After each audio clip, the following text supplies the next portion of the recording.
Eng kulgili tomoni shuki, eng kulgili tomoni Toshkent, stolitsaga boshqacha narxlarda ishlarkan. Yandex, Gomi, Promi o'shami. И Qo'qon, shunanga vodiylarga boshqacha ishlarkan. Gapi shahar katta, pul katta. Soqqanatda yaxshiroq qilib olaydik-da. Ba'dilarda odamlardan oladi o'sha pulni.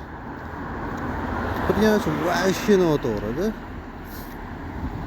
Inson garchiligi to'g'ri kelmaydigan ish qilyapti. Yandex administratorlarmi, poddeshkasimi? Qaranglar. Ko'pchilikni yo'qotasizlar. Bekorga misol uchun odamlar norozichilik bildirmayapti. Ola qarasalar.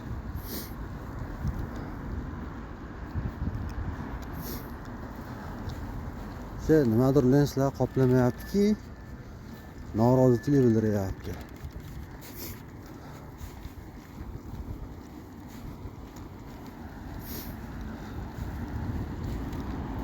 Aqli bilan ish ko'rish kerak. Odamni ishlatgandan keyin bitta odam emas, ikkita odam emas, bitta 100 dan oshiq, 200 dan oshiq odamlar bor. Raz o'sha odamlar ishlatgandan keyin davay endi bonuslar ber.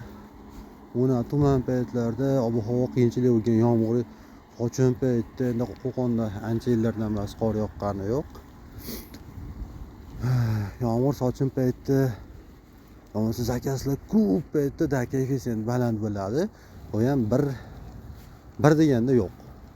Bitta hamma kuryerlar zakas oladi, shu bilan tugadi. Bu degani 36 shvarani ichiga bitta go'sht shvara qo'yib yuboradi-da. Tovoga kimga chiqsa. Ahmoqgarchilik bu. Ahmoqgarchilik. To'g'ri, xalqni ham o'ylash kerak, misol uchun boshqa.